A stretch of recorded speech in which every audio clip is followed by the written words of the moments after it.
Zo'n 50.000 bezoekers rieden vliegen hier nog haar roentjes op de ijsbaan onder de oude hal. Deze winter bleef het plein likwijls leeg.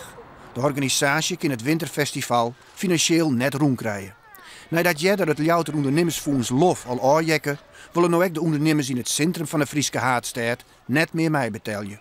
Een jeddere tassissing van 10.000 euro wordt wij weer romlutsen. Ik kan niet de reden daarvoor geven. Ik heb wel begrepen dat het in het voorjaar is het ons toegezegd, die 10.000. Dus die is altijd meegegaan in de begroting. Nou, uiteindelijk 14 dagen geleden hadden we het eigenlijk rond.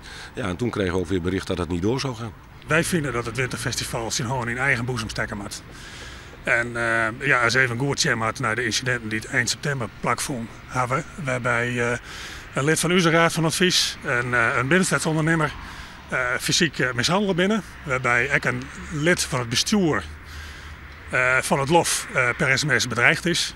En dat binnen voor ons geen voorbeelden van een goede gewerking. Dat betekent voor ons dat het geld ook net komt.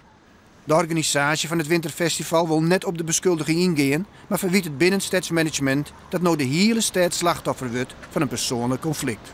Ja, dat zijn ze allemaal. 50.000 mensen, niet alleen de 50.000 mensen die komen schaatsen, maar ook alle activiteiten die erbij zijn geweest. Net zoals 2 jaar geleden hebben we de Prinsentuin in vuur en vlam gezet. Nou, dat was natuurlijk een hele mooie activiteit. En dit jaar zouden er weer wat activiteiten plaatsvinden met landelijke uitstraling. Ja, het gaat gewoon niet door. Wij hebben het hele jaar hebben wij dan gewoon uitstutst naar het winterfestival.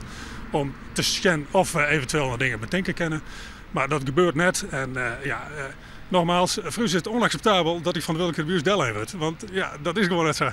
Nou ben ik leuk hoor. Ja, ik ben hier behoorlijk leuk hoor. Ja.